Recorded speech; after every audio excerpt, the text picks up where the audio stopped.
Ibu jemaat yang dikasihi Tuhan, firman Tuhan pada saat ini tertulis pada Efesus 2 ayat 20.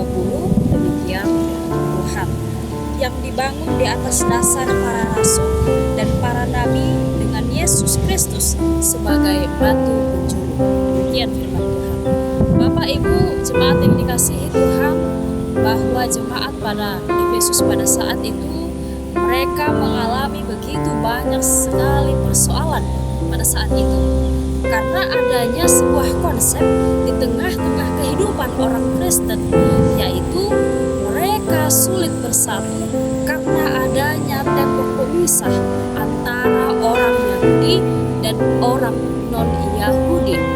Bagi orang Yahudi, bangsa non-Yahudi adalah bangsa kafir. Ini membuat orang-orang non-Yahudi minder dan membuat persatuan sulit dicapai. Oleh karena itulah semangat seperti ini dapat muncul di setiap zaman. Saat ini banyak di antara orang Kristen sendiri merasa bahwa orang Kristen yang lain adalah orang asing. Mereka tidak melihat adanya satu kesatuan sesama orang Kristen di zaman ini. Hal ini disebabkan karena adanya perubahan etnis, karena adanya perubahan kultur budaya, sosial, dan banyak lagi yang membuat orang Kristen seperti kita ini sulit bersatu. Ada juga orang Kristen yang merasa dirinya paling benar dari antara orang Kristen lain. Ada juga orang Kristen yang satu menganggap dirinya lebih kudus, dirinya lebih suci daripada orang lain. Karena dia adalah orang yang memiliki uang, dia merasa adalah dia orang Kristen yang patut ditiru dan patut untuk diperdengarkan. Sehingga tidak ada kesatuan di tengah-tengah kekristenan, terjadilah perpecahan. Oleh karena itulah sulit sekali untuk membangun satu kesatuan. Bapak Ibu jemaat yang dikasihi Tuhan, maka dari itu Paulus mau menegaskan bahwa Kristuslah yang menjadi batu penjuru.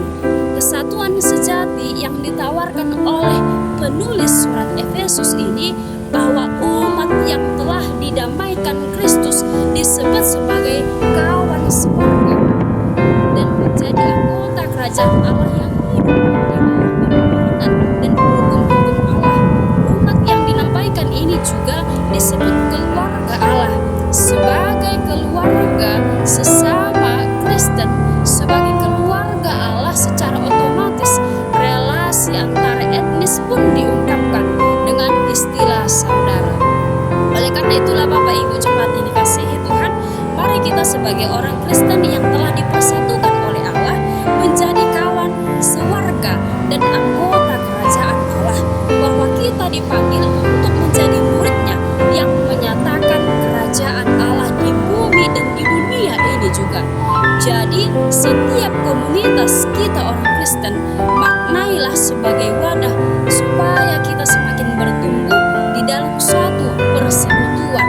Dan oleh karena itu jugalah persekutuan kita itu bisa berdampak dan terrealisasi kepada kehidupan orang lain. Nah, ketika kita berada di dalam gereja, bukan karena supaya saya dianggap pintar, bukan supaya saya dianggap atau dikenal orang lain, saya merasa diri saya, walaupun saya Kristen, saya merasa paling berhak di suatu komunitas atau di suatu gereja. Tidak boleh itu terjadi. Tapi bagaimana orang kecil dan orang besar itu adalah sama-sama orang Kristen, sama-sama yang telah diperdamaikan Allah, sama-sama yang telah diangkat Allah dari kehinaan menuju kepada kelayakan. Maka dari itu Bapak Ibu, tidak ada perbedaan saya, si A, si B, dan si C ketika kita masih dalam wadah kekristenan.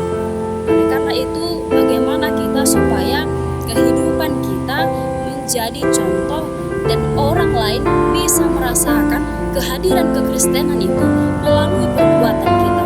Banyak sekali orang yang sudah kita sentuh melalui pertolongan yang kita berikan karena kasih yang daripada Allah. Karena itu juga Bapak Ibu jemaat yang dikasihi Tuhan, ayat ini mengingatkan kita supaya kita semakin satu di dalam gereja. Orang Kristen supaya bergandengan tangan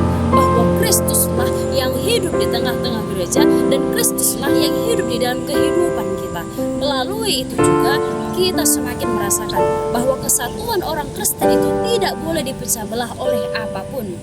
Maka dari itu, Bapak Ibu, melalui renungan ini, ketika kita memberikan hati kita memperhatikan gereja, bukan karena supaya kita dilihat orang, terlihat lebih wah, kita lebih hebat dari orang lain, tapi karena Kristus yang membangun diri kita masing-masing untuk tetap setia dan saling peduli antara satu dengan yang lain, supaya melalui itu juga semakin bersatulah orang-orang Kristen tanpa ada perbedaan apapun.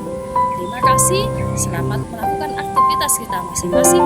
Tuhan memberkati. Shalom.